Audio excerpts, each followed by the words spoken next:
Improve করেছে, ভালো কথা বললেন।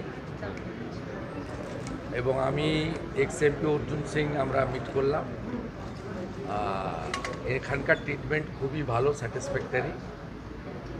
আর অভিজিৎবাবু নিজেও আমাকে বললেন যে তিনি 60%, মানে ওনার একটা ক্যালকুলেশন যে উনি অনেকটা ইমপ্রুভ করেছেন, ভালো কথা বললেন।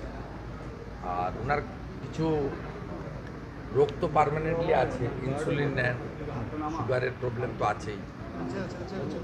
বাকিটা তো ডাক্তারবাবুরা দেখছেন। আজকে ওনার সিটি স্ক্যানও করবেন। ইতিমধ্যে প্রধানমন্ত্রীর দপ্তর থেকে ওনার স্বাস্থ্যের খোঁজ নেওয়া হয়েছে। আর ওম বিড়লা লোকসভার স্পিকার, তিনি ওনার ভাইপোর সঙ্গেও ফোনে কথা বলেছেন। আমরা পুরো নজর রেখেছি। আর ডাক্তারবাবুরা উডল্যান্ডসে যেভাবে সাপোর্ট দিচ্ছেন, ট্রিটমেন্ট দিচ্ছেন, বোর্ড বসিয়েছেন, পেশেন্টও হ্যাপি, পেশেন্ট বাড়ির লোকরাও হ্যাপি। আমরা যারা ওনার শুভানুধ্যায়ী, তা আমরাও ইনিশিয়ালি হ্যাপি। বাকি 12:30টার সময় সিটি স্ক্যানের পরে যিনি ডক্টরবাবু হেড করছেন টিমে, তার সঙ্গে আমি কথা বলে নেব, বলে নিয়ে ফ্যামিলির কনসার্ন নিয়ে ফার্দার কোর্স অফ অ্যাকশান হবে। আমি আশা করব যে উনি কয়েক সপ্তাহ রেস্ট নিয়ে ঠিকঠাক হয়ে পার্লামেন্টের যে মনসুন সেশন তাতে জয়েন করতে পারবেন।